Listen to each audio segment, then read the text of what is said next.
Mrs. Twit get a stretching. Mr. Twit led Mrs. Twit outdoors where he had everything ready for the great stretching.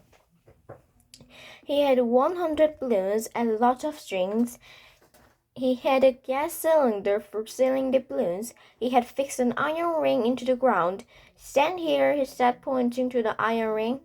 He then tied Mrs. Twit's ankles to the iron ring. When that was done, he began filling the balloons with gas. Each balloon was on a long string, and when it was filled with gas, it pulled on the string, tried to go up and up.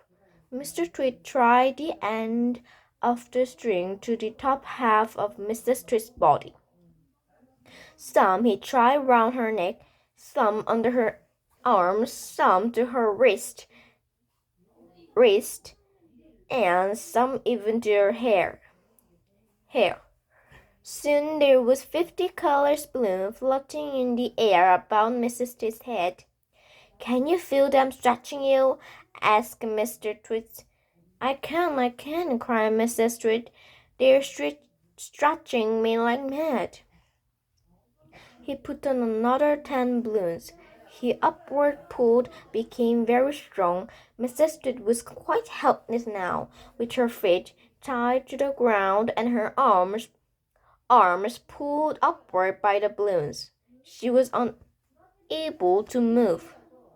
She was prisoner, and Mr. Twit had intended to go away to leave her like that for a couple of days and nights to teach her a lesson. In fact, he was just about to leave when Mrs. Twit opened her big mouth and said something silly. "Are you sure my feet are tied properly to go to the ground?" she gasped. "If those string around my ankle break, it'll be goodbye for me." And that what gave Mr. Twit his second nasty idea. Mrs. Twit got blooming up. "There's no pull here to take me to the moon," Mrs. Twit cried out. "To take you to the moon," exclaimed Mr. Twit. "What a boastful thought! We wouldn't want anything like that to happen." "Oh dear me, no. We most certainly wouldn't," cried Mrs. Twit. "Put some more string around my ankles quickly. I want to feel absolutely safe." "Very well, my angel," said Mr. Twit, and with a ghoulish grin on his lips, he knelt down at her feet. He took a knife from his pocket, and with one quick slash he cut through the string holding Mrs. Twit's ankle to the iron ring.